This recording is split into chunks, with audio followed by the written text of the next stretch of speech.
우리의 마음을 활짝 열고 주님을 맞이할 때 주님께서 여러분들에게 임재해 주실 줄 믿습니다. 우리 옆 사람들과 이렇게 인사하겠습니다. 하나님이 우리에게 부흥을 주십니다. 오늘 찬양 가운데 하나님의 임재를 경험하고 또 말씀 가운데 주님의 부흥을 경험하시는 여러분들의 삶이 되시길 바랍니다. 영국의 노샘프턴이라는 작은 마을에 아주 젊은 20대 목사님이 부임을 했습니다. 그런데 그 시골 교회에는 교인들이 거의 남아있지 않았습니다. 그 마을에는 한 200 가구의 사람들이 살았었는데 그 마을에 교회에 나오는 사람들은 한 20명조차 없었습니다. 그래서 이 젊은 목사님이 평일에 이 마을 사람들은 무엇을 하고 사나 하고 그 마을을 좀 둘러봤습니다. 그랬더니 모두 일이 끝나면 도박장에 가서 도박을 하고 술 마시고 싸우고 이런 일이 그들의 삶의 전부였습니다. 그나마 교회에 나오는 몇 명의 교인들은 교회에 왜 나오십니까? 라고 물었더니 교회에 나오면 하나님이 축복해 주시고 건강도 주시고 물질도 주시기 때문에 내가 교회에 나온다고 그렇게 자신의 필요만 구하는 기복신앙으로 물든 그 교인들의 모습을 보았습니다. 그래서 이 젊은 목사님은 비록 몇 명이 되지 않으나 그들의 비율을 잘 맞춰서 설교를 하면 부흥이 되겠다라고 생각지 아니하고 이 기복신앙이 아닌 예수 그리스도의 그 십자가를 회복하는 하나님의 복음을 전해야 되겠다라고 작정을 하고 예수님의 십자가의 복음을 전하기 시작했습니다. 1년, 2년 하나님의 그 복음이 전파될 때 좀 부흥도 돼야 되는데 그 몇 명 있는 사람조차 한 명씩 자신의 그 필요를 따라 떠나기 시작했습니다. 그러나 이 젊은 목사님은 계속해서 그 기도의 줄을 놓지 아니하고 그 복음의 말씀을 놓지 않고 기도하기를 주님, 이 도시에 하나님의 임재가 경험되는 놀라운 역사를 일으켜 주십시오라고 하면서 그는 1년, 2년, 3년 거의 7년 동안 그 예배 가운데 또한 평일에는 하나님 앞에 나와 기도로 하나님 앞에 5시간 이상 하나님 앞에 이 임재를 놓고 하나님 앞에 부르짖었습니다. 그가 부임한 지 7년이 되던 겨울해에 하나님의 그 임재가 바로 이 도시에 임하게 되었습니다. 그리고 한 주에 그 나오지 않던 사람들이 30명씩 한 주에 나오면서 몇 달 만에 그 지역에 있는 모든 600명의 사람들이 나와 하나님의 임재를 경험하고 하나님께서 주시는 그 부흥을 경험하면서 그 도시가 완전히 변화되었습니다. 도박장이 없어지고 술집이 물을 담고 하나님의 놀라운 그 임재 가운데 거룩하게 구별되어 살아갔다는 것입니다. 이 하나님의 부흥의 역사는 여기에 멈추지 아니하고 그것이 확산되어서 뉴 잉글랜드의 5만 명이 주님께 회개하고 돌아오는 역사가 일어났습니다. 거기에 머무르지 않고 대서양을 지나서 그 부흥의 물결이 미국에 임하게 되어서 미국의 대각성 운동이 불붙게 되었다는 것입니다. 바로 이 하나님의 부흥의 역사, 부흥의 불길을 일으킨 젊은 목사님이 바로 여러분들이 잘 아시는 조나단 에드워드 목사입니다. 여러분들, 부흥은 사람을 통해서 사람이 부흥을 주는 것이 아니라 하나님의 임재 속에 하나님께서 선포하시는 그 말씀을 통해서 하나님의 임재 속에서 부흥이 임하는 것입니다. 하나님의 부흥이 임하면 하나님께서 그 사방에서 사람들을 주님께로 인도하고 그들이 주님 앞에 회개하며 나갈 때 그 부흥의 불길이 또한 다른 사람들에게 옮겨 붙는 놀라운 부흥의 역사가 임하게 되는 것입니다. 하나님의 임재 속에서 부흥을 주시는 그 하나님의 놀라운 역사가 여러분들 심령 속에 임하길 주님의 이름으로 축원드립니다. 오늘 본문을 통해서 이제 하나님께서 원하시는 부흥은 무엇이고 또한 이 부흥을 이끄는 부흥의 영성이 무엇인지 오늘 본문을 통해서 살펴보겠습니다. 먼저 부흥의 영성은 기도를 통하여 주님의 길을 만드는 예배의 영성입니다. 느헤미야는 그가 총독에 있으면서 성벽을 재건하는데 52일 만에 그 성벽을 재건합니다. 또한 그는 유다 땅에 머물면서 예루살렘의 그 곳곳에 무너지고 흩어진 그 모든 그 예루살렘 성을 다시금 중축하고 새롭게 하는 그런 놀라운 일들을 합니다. 다시 말해서 그가 이 성벽을 세우고 예루살렘을 세웠다는 것은 이스라엘 나라를 재건하고 있었다는 것입니다. 그래서 오늘 본문에 보시면 제비를 뽑아서 이제 예루살렘 성이 완공되었을 때 그곳에 백성의 10분의 1이 제비를 뽑아서 예루살렘 성에 들어갔다라고 말씀하고 있습니다. 여러분들 1절에 보시면 백성의 두목들은 예루살렘에 머물렀고 그 남은 백성은 제비를 뽑아 10분의 1은 거룩한 성 예루살렘에 와서 거하게 했다라고 말씀하고 있다는 것입니다.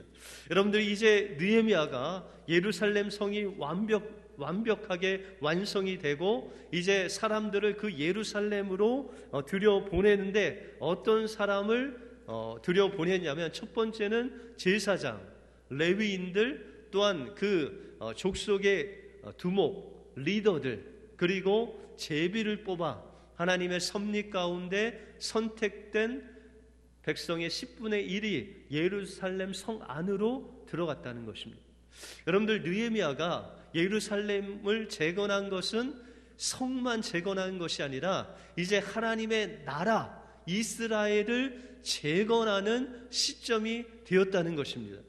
여러분들 나라가 이제 없었다가 되찾으면 무엇을 세워야 될까요? 일꾼들을 세우고, 그렇죠? 일꾼들을 세우고 또한 조직 체계를 거기에 넣고 가장 중요한 것은 그 나라를 지킬 수 있는 군사력을 이제 정비하는 것입니다. 그런데 여러분들 느헤미야가 예루살렘 성을 이제 새롭게 만든 후에 첫 번째로 그 하나님 나라를 이스라엘을 세우기 위해서 첫 번째 한 일이 무엇이냐면 백성들을 제비 뽑아서 10분의 1을 예루살렘 성 안으로 들어가서 살게 했다는 것입니다. 여러분들 예루살렘 성에 살면 좋을까요? 나쁠까요? 여러분들 맨하탄에 살면 좋을까요? 안 좋을까요? 젊은 사람들은 맨하탄에서 사는 게 꿈이라고 그렇게 이야기를 하는데 여러분들 하나님의 성전이 있는 예루살렘 성 안에 사는 것이 그들에게 꿈이었을까요? 아니었을까요?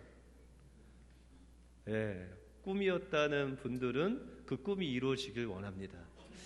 여러분들 그 사람들은 예루살렘이 그 안에 사는 게 그렇게 매력이 없었어요. 왜냐하면 그 예루살렘 성의 땅은 넓고 크지만 그곳에 살 수 있는 집들이 많지 않았습니다. 그리고 지금 느헤미야를 통해서 예루살렘 성이 재건축되고 증축되고 또한 완벽하게 만들어졌지만 그러나 사방에서 암몬, 모압 또한 아라비아, 사마리아 이런 사방에서 이 예루살렘을 호시탐탐 노리고 있기 때문에 정치적으로 또한 안보 면에서도 상당히 치안이 불안한 곳이 바로 예루살렘 성이었다는 것입니다. 그런데 느헤미야가 이 10분의 1을 그 안에 넣고 또한 가장 중요한 제사장과 레위인들을 넣은 것은 바로 그 성전의 기능이 잘 돌아가게 하기 위해서 그들을 그 예루살렘 성 안으로 들여 보냈다는 것입니다. 여러분들, 하나님의 나라가 여러분들의 심령 속에 이제 세워지는데 가장 중요한 것은 바로 여러분들 안에 있는 그 성전의 기능이 제대로 돌아가는 놀라운 은혜가 임해야 된다는 것입니다. 이 제사장들이 하나님 앞에 제사를 드리고 레위인들을 통해서 하나님을 찬양하고 기도하고 말씀이 선포되고 이스라엘 백성들은 일하기 전에 하나님 앞에 예배하며 나가는 그런 하나님의 임재가 원활하게 돌아가는 그 하나님의 기능, 성전의 기능, 하나님의 그 활주로, 하나님이 임하시는 활주로를 놓는 그 일을 먼저 느헤미야가 시작했다는 것입니다. 여러분들, 우리의 가정이 새로워지고 하나님의 나라가 여러분들의 가정 속에 세워지기 위해서는 먼저 하나님의 성전의 기능이 회복되어야 된다는 것입니다. 여러분들 가정에 예배가 회복되고 말씀이 회복되고 찬양이 회복되고 기도가 회복될 때 하나님이 그 가정에 임재하시고 그 가정을 향한 하나님의 비전을 선포하시고 하나님이 그 가정의 부흥을 일으켜 주신다는 것입니다. 여러분들, 은혜교회 하나님의 부흥의 역사가 일어나기 위해서는 하나님의 예배가 회복되고 여러분들의 기도가 회복되고 말씀이 회복되고 찬양이 회복되는, 먼저 성전의 기능이 회복되는 놀라운 역사가 일어날 때 그곳에 하나님의 임재가 있고 하나님의 말씀이 선포되고 은혜교회를 향하신 하나님의 비전이 선포될 때 하나님의 그 부흥의 역사가 우리 은혜교회에 시작될 줄 믿습니다. 이와 같이 하나님께서는 느헤미야를 통해서 그 성전의 기능이, 하나님을 예배하는 그 기능이 일어나기를 원했다는 것입니다. 그래서 성경에 보시면 이스라엘 백성들이 일을 하러 나가기 전에 하나님 앞에 예배하고 또한 하나님의 율법을 듣고 나가서 일을 했다라고 말씀하고 있습니다. 먼저 하나님 앞에 항번제를 드렸습니다. 여러분들, 항번제라는 것은 그 성전에서 매일매일 번제로 아침마다 하나님 앞에 제사를 드리고 또한 꺼진 그 분향단 그 향에 연기에 불을 붙여서 그 향을 올려드리는 제사가 바로 항번제입니다. 그리고 나서 이 이스라엘 백성들은 하나님 앞에 예배하고 말씀을 듣고 하나님을 찬양하고 조금 늦게 일을 하러 갔다는 것입니다. 여러분들, 하나님께서 우리에게 원하시는 삶은 여러분들의 삶 그 첫 시간을 하나님 앞에 드리는 것을 원한다는 것입니다. 여러분들의 하루하루를 먼저 하나님 앞에 드리고 여러분들의 삶을 살아갈 때 하나님께서 그 삶을 붙잡아 주시고 하나님의 임재가 있고 그 삶을 통해서 하나님께서 부흥의 역사를 일으켜 주신다는 것입니다. 여러분들의 그 하루를 하나님 앞에 먼저 드리고 여러분들의 그 하루의 그 한 날을 하나님께서 앞장서서 여러분들의 삶을 주관해 주시기 때문에 그 하루는 승리하는 한 날이 될 수밖에 없다는 것입니다. 다시 말해서 여러분들의 영혼은 하나님의 임재가 있는 그 하나님의 성전의 기능이 시작돼야 하나님의 부흥의 말씀이 임하고 그 말씀을 친히 하나님께서 이루어 가시는 놀라운 역사를 이루신다라고 말씀하고 있다는 것입니다. 여러분들, 우리의 삶은 영적인 전쟁입니다. 이 영적인 전쟁에서 여러분들이 이길 수 있는 방법은 바로 하나님의 임재를 먼저 경험하고 또 하나님께서 여러분들에게 말씀하시는 그 플랜을 듣고 그 말씀대로 살아갈 때 하나님의 여러분들의 삶의 승리와 부흥을 주실 줄 믿습니다.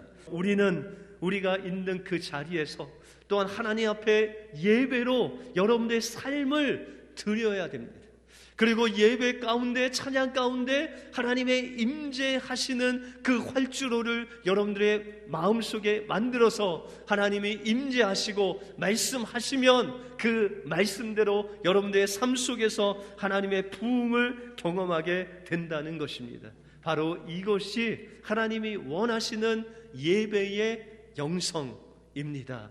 우리가 예배의 영성을 회복하고 하나님의 임재를 회복할 때 여러분들에게 부흥의 역사를 임하게 해주실 줄 믿습니다. 그 부흥의 은혜가 여러분들의 삶 속에 임하시길 주님의 이름으로 축원드립니다. 다음으로 부흥의 영성은 우리가 서 있는 삶의 현장에서 하나님이 함께 하시는 삶의 영성입니다. 오늘 1절 후반부에 보시면 그 남은 백성은 제비를 뽑아 10분의 1은 거룩한 성 예루살렘에 와서 거하게 하고 그 9분은 10분의 9는 다른 성읍에 거하였다라고 말씀하고 있습니다. 여러분들 백성 중에 10분의 1은 예루살렘 성 안에 거하고 나머지 10분의 9는 그 성 밖에 거했다는 것입니다. 여러분들 어떻게 보면 그 성 안에 있는 사람은 이 하나님의 임재를 경험하며 살았는데 그 성 밖에 있는 사람들은 어떻게 하나님의 임재를 누리고 살았을까요? 못 살았을까요? 우리가 성경을 보시면은 구약 시대 때 하나님의 임재가 있는 곳은 바로 성막 안에 있는 지성소 안에 법궤 위에 있는 속죄소에 하나님의 임재가 있었습니다. 그래서 이스라엘 백성들은 1년에 3번씩 그 절기 때 어디로 오죠? 예루살렘으로 옵니다. 요새도 와요? 예, 요새도 옵니다. 왜요? 하나님의 예배하고 하나님의 임재를 경험하기 위해서. 구약시대 때는 그 하나님의 성전이 있는 그곳에서 하나님의 임재가 있다고 믿었습니다. 그런데 이스라엘 백성들에게 엄청난 일이 생겼습니다. 그것은 BC 586년에 느부갓네살 왕이라는 바벨론 왕이 군대를 몰고 쳐들어와서 이스라엘을 완전히 그냥 멸망시켰습니다. 성전이 무너지고 그 안에 법궤도 그때 잃어버렸습니다. 그러면 그 법궤가 지금 예루살렘 성전에 있을까요? 없을까요? 예, 법궤는 있는데 그 오리지널 법궤는 없어요. 그 오리지널 법궤 안에 뭐가 있었죠? 하나님의 말씀인 십계명과 만나 항아리와 쌍난 지팡이 하나가 있었는데 그 원래에 있던 게 없어진 거예요. 그러면 예수님이 계셨던 그 헤롯 성전에 그 법궤가 있었을까요? 없었을까요? 네, 그때도 없습니다. 586년 이후에 법궤가 사라졌어요. 그리고 이스라엘 백성들이 바벨론으로 끌려갔어요. 그때 바벨론으로 끌려간 이스라엘 백성들이 가장 염려한 것이 뭐냐면 우리가 하나님의 임재가 있는 예루살렘을 떠나면 우리가 하나님께 어떻게 예배하고 어떻게 하나님의 그 임재를 경험할 수 있을까? 하나님이 진정 우리를 버렸는가라는 퀘스천 마크가 늘 있었어요. 그런데 여러분들 다니엘서에 보시면은 이 다니엘이 1차로 바벨론 포로로 끌려간 사람 중에 한 명이에요. 그런데 이 느부갓네살 왕이 그 조서를 내려서 한 이야기가 느부갓네살 왕의 우상에 숭배하는 것 이외에 다른 신에게 무릎 꿇고 기도하거나 또한 절하면은 다 사자굴에 넣어라라는 조서를 써서 백성들에게 뿌렸습니다. 그럼에도 불구하고 여러분들 다니엘은 어떻게 했어요?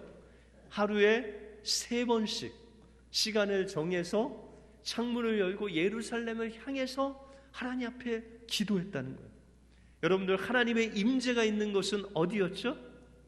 예루살렘이었는데 지금 다니엘이 있는 곳은 어디죠? 바벨론이에요. 그러면 다니엘이 있는 곳에 하나님의 임재가 있을까요? 없을까요? 여러분들 다니엘이 그렇게 하나님 앞에 3번씩 기도했을 때 그는 그 왕의 조서를 어김으로 사자굴에 끌려갔어요. 그곳에 넣음을 받았어요. 근데 하나님께서 다니엘과 함께 하셔서 그 사자의 입을 막아주시고 그 다니엘의 목숨을 건져 주셨다는 거예요. 여러분들, 그곳에 하나님이 함께 하셨을까요? 함께 하지 않았을까요? 함께 하셨다는 거예요. 어떻게 그런 일이 있죠? 하나님의 법궤가 예루살렘에 있는데 이제 법궤를 완전히 잃어버린 586년 이후에 선지자들이 외친 그 복음 속에, 하나님의 말씀 속에 그 정답이 있습니다. 그것은 바로 에스겔이나 예레미야나 또한 다른 선지자를 통해서 이제 옛 언약을 하나님께서 그냥 놔두시고 새 언약으로 이스라엘 백성들에게 주시는 모습을 우리가 볼 수 있다는 거예요. 예레미야서 31장 33절에 보시면 나 여호와가 말하노라 그러나 그날 후에 내가 이스라엘 집에 세울 언약은 이러하니 곧 내가 나의 법을 그들의 속에 두며 그 마음속에 기록하여 그들은 나는 그들의 하나님이 되고 그들은 내 백성이 될 것이니라 라고 말씀하고 있습니다. 여러분들, 여기서 나의 법을 어디에 두신다고요? 법궤에 두신다고요?